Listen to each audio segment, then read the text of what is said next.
I was thinking of getting Margot Robbie to explain how I bonds are paying 9.62%.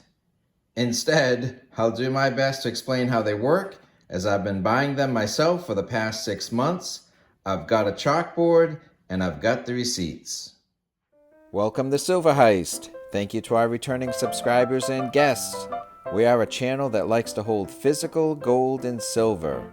To support my creation, please subscribe. In this video, I will do my best to answer the same questions the Wall Street Journal posed. What is an I bond? Everything you need to know to earn nearly 10% interest. I bonds issued right now in May are paying 9.62%. Likewise, the New York Times also just reported that these inflation bonds are earning eye-popping rates, 9.62%. I bonds, low-risk savings bonds indexed to inflation, are earning far more than a typical certificate of deposit. So there's two problems that the I bonds can solve. Bank interest income is just not like the old days. In the old days, I had a passbook savings certificate of deposit, and I was earning 6%. With compounding interest, even a little bit of money could grow over time. There we are earning 14, 19, even $20 a month in interest income, such that in less than 4 years, it grew from $3,500 to $4,400. So with my bank savings today practically paying me nothing, it sure would be great to earn some interest income. So the second problem is that with inflation hitting decades high, money not growing in the bank is literally losing value. This is a Wall Street Journal article stating that US inflation hit a 4-decade high in March. Consumer price index rose 8.5% from a year earlier. So now let me show you how you can buy and benefit from the I bonds. Okay, so how do they determine your rate? Well, the I bond is made of two components. One is a fixed base rate, and you keep that portion of your bond for the 30-year life. The other component is an inflation adjustment. This adjusts throughout the life of your bond to help you keep up with inflation. So right now and lately, this has been 0. Has been 3% in the past, but right now it's 0. But inflation is running hot lately. So for the latest 6 months, it has been running at over 4.8%. And so you combine the base and double this number to make this a full year, and you end up with your rate, which right now is 9.62%. And this is the highest composite rate that has ever existed for the lifetime of this program, which started in 1998. So inflation is running hot. Okay, so if we are now at a record rate in May of 2022, let's see where I bond rates have been in the recent few years, and then maybe we can see where it could go in the future.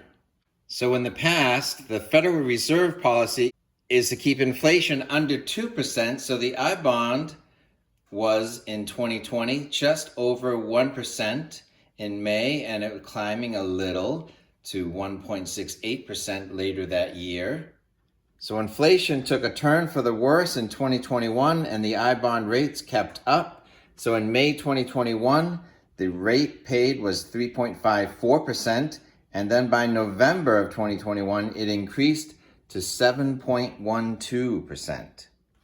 So now in its history of I bonds since 1998, we are sitting at 9.62% for bonds purchased in May 2022 through October. And then in November, it's to be determined. So based on the trajectory of inflation, do you think this number is going to be lower, about the same, or higher?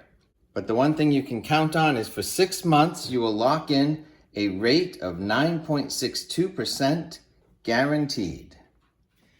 So some of the benefits is choice.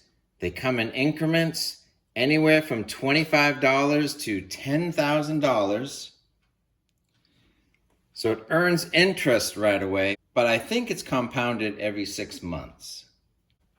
You can earn interest for up to 30 years, even though the formula for measuring inflation could show a negative number.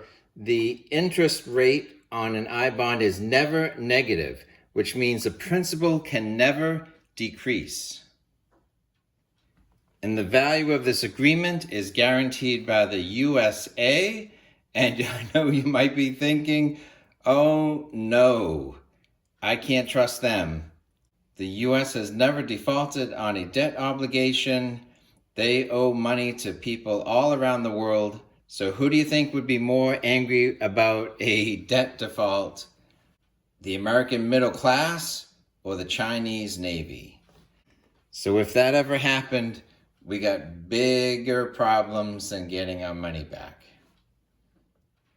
Okay, so for some of the limitations or the fine print. There's a limit that you can purchase $10,000 per person per year or $20,000 per couple. There is a slight way around that in that you can redirect up to $5,000 of your income tax return to grow that limit. A significant limitation is that you cannot touch your money for 1 year at all. So this is where you have to really balance your needs for emergency funds versus deeper savings versus savings that you want to earn some interest income on. You have to be comfortable with putting it in a lockbox for a year. But then after your 12th month, but right up until year 5, there's a 3-month interest fee for early withdrawal before year 5.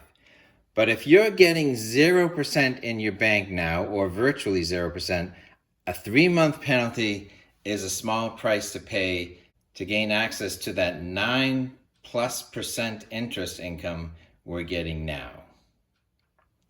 So I'm going to explain in a couple of different ways how the rate adjusts. So the rate does get recalculated every May and every November, but how that impacts your existing savings bonds, I want to explain in a couple different ways. And the second way, I will show my receipts on the bonds that I hold, and you can see which bond is getting which rate. So let's see how the rate adjusts. So in November 2021, a 7.12% rate was assigned. In May 2022, a 9.62% rate is assigned. And another number will be assigned in November 2022, but that is to be determined. So rather than every bond that you purchased from November to now being adjusted today to 9.62, what you actually get, you get 6 months of your rate in effect at your entry, and you get to keep that for 6 months, and then it is adjusted to the next one on 6-month intervals. So if you bought 7% in November, it would be adjusted to the 9.6% rate in May, but if you bought in December, the 9.62 rate wouldn't come into effect until June. So if you look at my account, it shows a couple of things. One is the power of simple, repeated actions, so that even saving $100 every 2 weeks with a paycheck with an occasional extra purchase has resulted in $1,800 in bonds savings in a 6-month period. So you can fund yours a little at a time or in one $10,000 purchase. So my account history, it also shows the issue date on the left, followed in the second column by the current interest rate, and then the purchase amount in the third column, and in the last column on the right, the present value. So the oldest ones from November are on the bottom, and my May 1st, 2022 purchase is at the top. So most of the interest rates are the 7.12% rate from November 2021, But you can see that the bottom two from my November purchases are already adjusted to 9.62%, as is the top May 2022 one is also 9.62%. So where can you buy I-bonds? Well, you buy I-bonds and cash the I-bonds exclusively at a government website. It's treasurydirect.gov.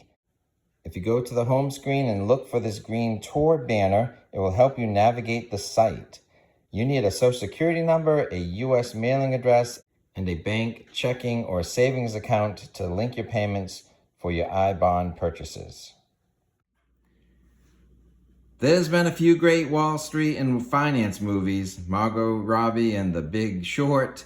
Other movies would include Wall Street, Margin Call, Pursuit of Happiness, but maybe one of the best ones was Harrison Ford and Melanie Griffith in Working Girl, where a young woman took the Staten Island ferry past the Statue of Liberty on her way to her Wall Street job, where she wanted the chance to move from the secretary pool to creating deals. And really, all anyone really wants is a second chance. So with inflation taking a bigger and bigger bite out of all of our budgets, maybe I-bonds can be our second chance to keep pace. Let us know your thoughts about I-bonds, interest income, and inflation. Please give this video a thumbs up. Thanks for watching.